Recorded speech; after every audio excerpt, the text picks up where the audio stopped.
Thanks, Paul. Well, if you think I was brave rising to the defence of the journalism profession, of the news media at that meeting, imagine how brave you have to be to stand up here and say some words about Pamela Schulz. Because if you want to describe Pamela Schulz, I think 3 words says it all. 3 words: force of nature. When Pamela greeted me here this afternoon, we're having a little chat, and she said, "Who would have thought that a late career researcher like me would be standing here at an event like this?" Well, Pamela, only everybody who actually knows you would have thought that. Look, I know Pamela will be aghast at this. I do want to just give you a little potted look at her background, because we've said a lot this afternoon about her as a late career researcher and about her accomplishments since she's been engaged, I guess, in research into communication and the law.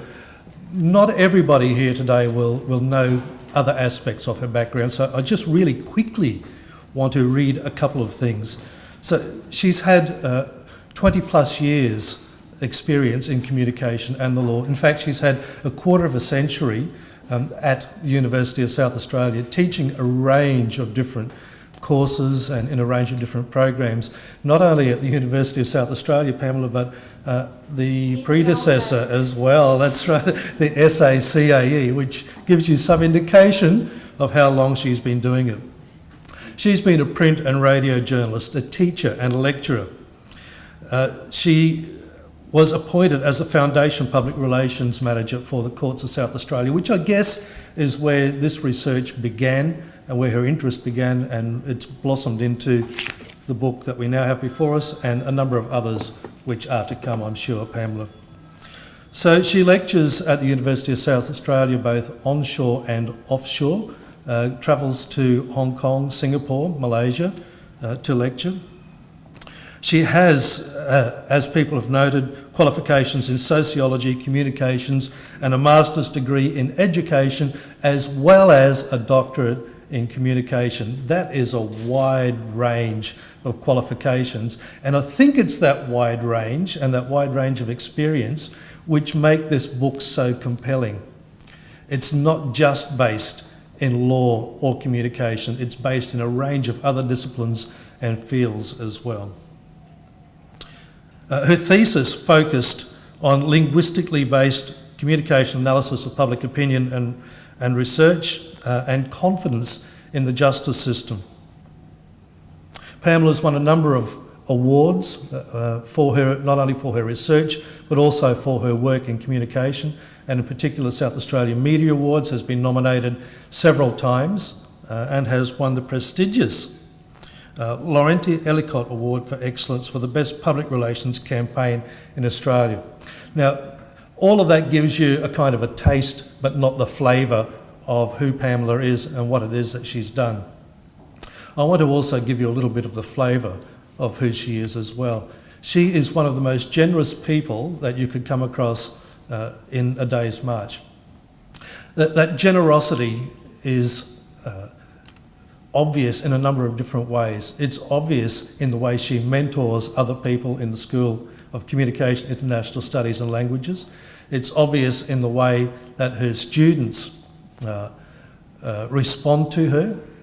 It's obvious in the ways that staff members in my school respond to her as well.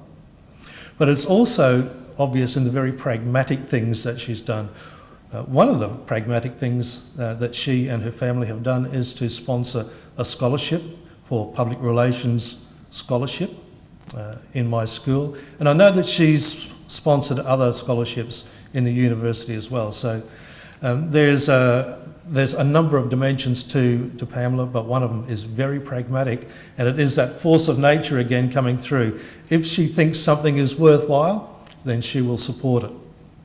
And you are very grateful if you are one of the recipients of that support. I want to say that this book has a special resonance for me.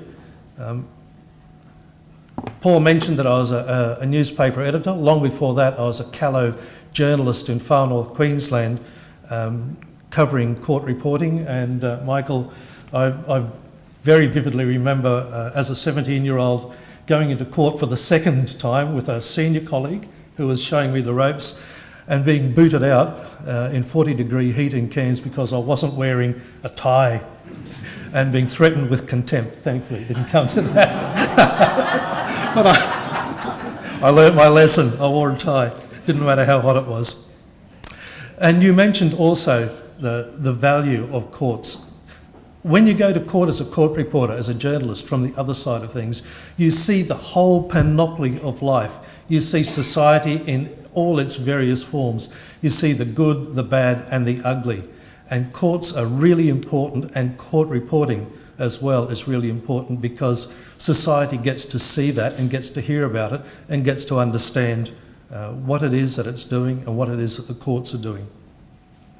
This is a book that should be required reading, not only for judges, lawyers, solicitors, barristers, but also for every member of the journalism and the news media professions. Words are really important to both, can we call them both professions? I know law is, journalism might not call itself a profession, but certainly words are the building blocks of both activities. Words have meaning, meaning has consequences. If you get the meanings wrong or if you get the meanings confused, then society suffers. This book shows us ways in which to at least reduce the confusion. Discourse analysis is a wonderful tool. It's a tool I'm sure that journalists do not at the moment understand and definitely need to come to grips with.